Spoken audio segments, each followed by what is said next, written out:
There's growing evidence in the gut-brain axis, and especially the gut microbiota has been implicated in several diseases and disease complexes. With this small study, we wanted to explore the possible connection between the gut microbiota and behavior in mice.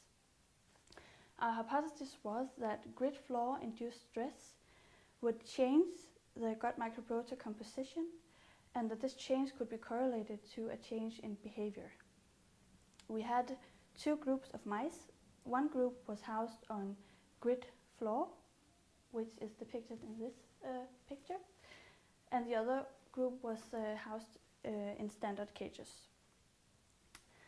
And this is a data extract from a publication, and our three main results were that there clearly was a separation of the gut microbiota in these two groups.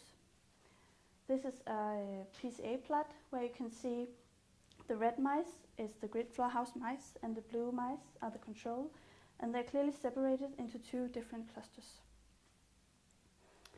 We also measured several types of behavior in these mice, and among others we used the tail suspension test to assess the amount of stress in the mice.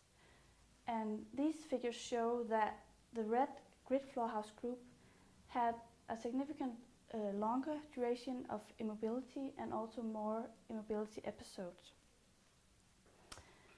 And last, we tried to correlate this gut microbiota change to behavior in these mice.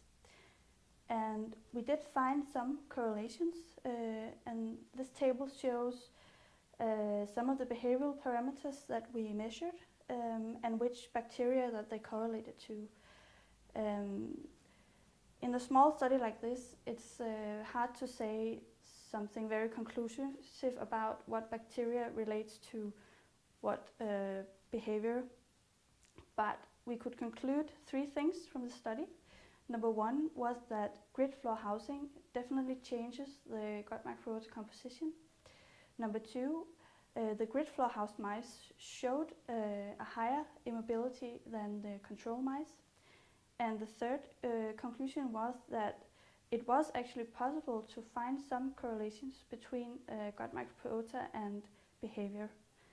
So what we can say from this study is that gut microbiota composition is likely to influence animal models of behavior and also other types of animal models, and it should definitely be viewed as a cause of variation.